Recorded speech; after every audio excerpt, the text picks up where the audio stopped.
తమిళనాడు తిరుచ్చుకి చెందిన Isaac Newton అమెజాన్లో mini projector order చేశాడు. అయితే ఆ మినీ ప్రొజెక్టర్కు బదులుగా అమెజాన్ ఓ టీషర్ట్ను పంపింది. న్యూటన్ ఆర్డర్ చేసిన మినీ ప్రొజెక్టర్ ఖరీదు 2707 రూపాయలు. జూలై 9న ఆర్డర్ చేయగా అదే నెల 14న ఆర్డర్ డెలివరీ అయింది. ప్యాకెట్ను తెరిచి చూడగా ప్రొజెక్టర్కు బదులు టీషర్ట్లు ఉన్నాయి. దీన్ని వీడియో రికార్డ్ చేసి మరుసటి రోజే అమెజాన్కు రిటర్న్ చేశాడు న్యూటన్. 3 నుంచి 5 రోజుల్లో రిఫండ్ వస్తుందని అమెజాన్ మెసేజ్ పంపింది. ఆ గడువు పూర్తయినా కూడా డబ్బు మాత్రం రాలేదు. దీంతో కస్టమర్ కేర్కు కాల్ చేస్తే బ్యాంకు వివరాలు అప్డేట్ చేయమని చెప్పారు. ఆయన ఆ పని కూడా చేసినా రిఫండ్ మాత్రం రాలేదు. ఇంత జరిగిన తర్వాత అమెజాన్ రివర్స్లో న్యూటన్ పైనే ఆరోపణలు చేసింది. న్యూటన్ ప్రొడక్ట్ మార్చేశాడని ఆరోపిస్తూ రిఫండ్ ఇచ్చేందుకు నిరాకరించింది.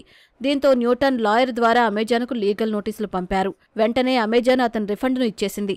కానీ న్యూటన్ ఈ విషయాన్ని ఇక్కడితో వదలకుండా వినియోగదారుల కోర్టులో అప్పీల్ చేశాడు. అమెజాన్, ప్రొడక్ట్ అమ్మిన వ్యక్తి, డెలివరీ ఏజెంట్ ముగ్గురూ తప్పు చేశారని కోర్టు తేల్చింది.